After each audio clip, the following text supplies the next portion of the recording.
Aubameyang could lose captaincy, Mbappe and Zlatan hit records, Real ease past Atletico, a transfer roundup, and a special OneFootball announcement all coming up in the next few minutes as I'm your host Matt Froelich. You are the OneFootballers and this is the Daily News.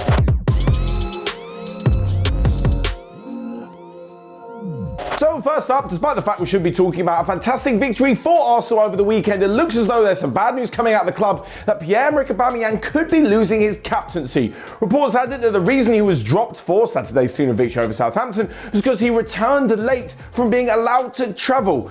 Not exactly the kind of example that you should be setting to the rest of the team. That, combined with his poor form, has not only put the future of his captaincy in doubt, but also his future at the club in doubt as well. There have been quite a few rumours as who's going to take over, and three names have also been pulled out of the hat. One of them is Alexander Lacazette. Yes, a very experienced player within the squad, certainly commands a fair amount of respect, but it's not too certain how long he's going to be hanging around at the club either. So appointing him club captain doesn't really make sense at the moment. Alongside this, there's also new signing Aaron Ramsdale, who's fitted in very well, but in such early days in his Arsenal career, is it wise to give him the captaincy just yet? And the same thing can be said of Gabriel as well. Anyway, as for the weekend's results, well, they didn't need Aubameyang as it was a very comfortable 3-0 victory over Southampton. Elsewhere though, there were a ridiculous amount of penalties. In fact, that Arsenal-Southampton game was one of the games on Saturday which didn't have a penalty. The rest of them did. Liverpool won 1-0 thanks to a penalty, so did Manchester City, so did Manchester United, and Chelsea got a little bit lucky with some of their penalty decisions against Leeds.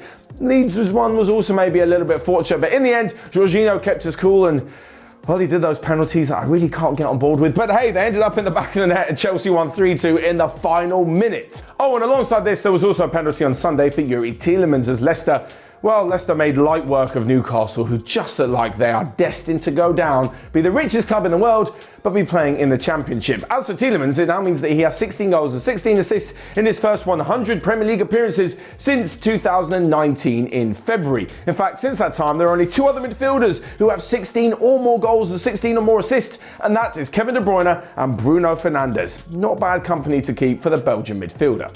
Moving on then, and to a couple of striking records that have been broken, or certainly a couple of milestones that have been hit. And first off, we have Kylian Mbappe. Everyone always hits him with this Farmers League, or he's just a speed merchant, this, that and the other. Absolute nonsense. He's now got 100 goals for PSG in Liga.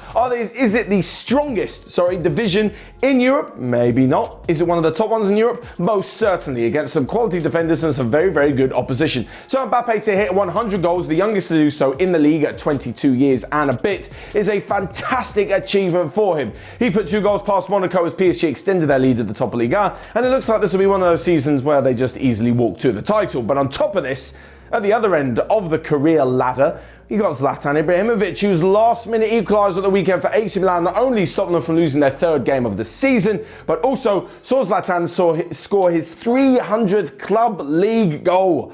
300. To be honest though, the rate that Kylian Mbappe is going, he'll probably reach 300 in no time, certainly before the age of 40. But Zlatan still proving that he's still got it. And in fact, it won't surprise me to see Zlatan continuing at AC Milan beyond the end of this season. Moving on though, and to Real Madrid, and talking of old gold players, Luka Modric.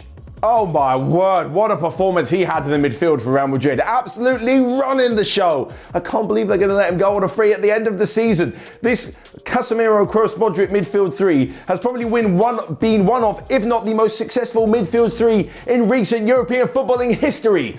Of course, there's Busquets, Xavi and Iniesta on top of that as well, but those two are very, very close to each other because Modric is just leading them. It's ridiculous. Vinicius Jr. got 2 assists as Benzema and Asensio got the goals for Real Madrid to beat rivals Atletico Madrid, and it means they have won their last 10 matches and take a very comfortable lead at the top of La Liga. It shows how far Barcelona have fallen, when really we shouldn't be talking about how far they are off Real Madrid, although they are now 18 points after that 2-2 draw Osasuna, because they're 5 points off the top 4 places.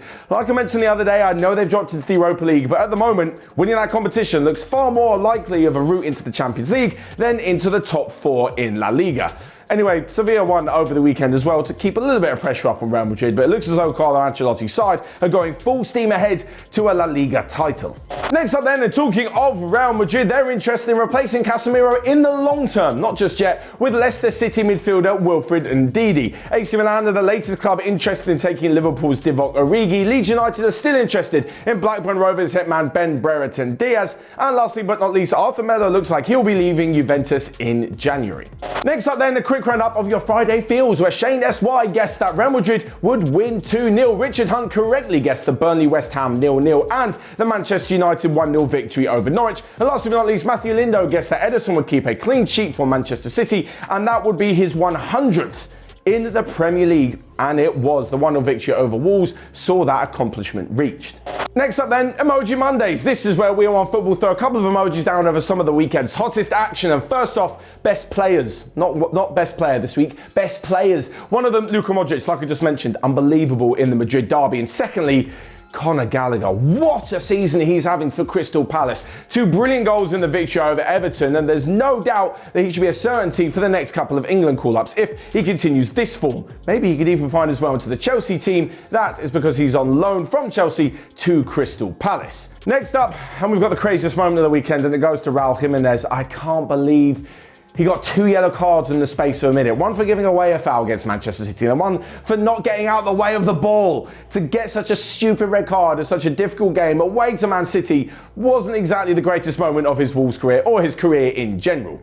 And lastly but not least, we come to the result of the weekend. After finding themselves 2-0 down to Leverkusen after Patrick Schick got a brace, Frankfurt turned the game around and ended up winning 5-2. This is a very, very good Leverkusen side, and Frankfurt aren't having the greatest of seasons. So to come from 2-0 down and put 5 past their opposition is a stunning result. And finally, we end with a big special OneFootball announcement as we end the year and head into 2022. With loads of changes coming up to all of our content and in the OneFootball app as well. This Friday, the 17th of December, will be our final episode of the Daily News. There will be some more news in the new year on how we want to make sure that we continue to provide you guys with all of the content that you want to see, not just on YouTube, but on the app and all of our social media accounts as well. But I'm sure many of you will have a lot of feedback and a lot of questions. So make sure you leave them in the comment section below during this week's Daily News. We'll gather a few and I'll answer some of them in a short Q&A on the last Daily News on Friday. Lastly, it's been an absolute pleasure for what I think I've counted to be over 800 daily newses for all of your support, all of your appreciation, the comments, the feedback, some of the good, some of the bad, all of the likes, the shares, every single time you guys have engaged. We appreciate it so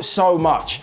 I'm going to save the tears and the upset moments for the end of the week, but I say we because whether it's been me, Angelina, Paddy, Nico, Flo may have even done one, you've got Ed, Max, Antoine, Statman Dave even got in on a few. We have really had an absolute blast bringing you the Daily News over this almost 4 years or so. And like I mentioned, we massively appreciate it. And of course, this goes to producer Ryan as well, who's had to film and edit me for all those 800 times too. But of course, there will be loads more content coming up over the Christmas holidays and beyond, starting with myself and Paddy next week.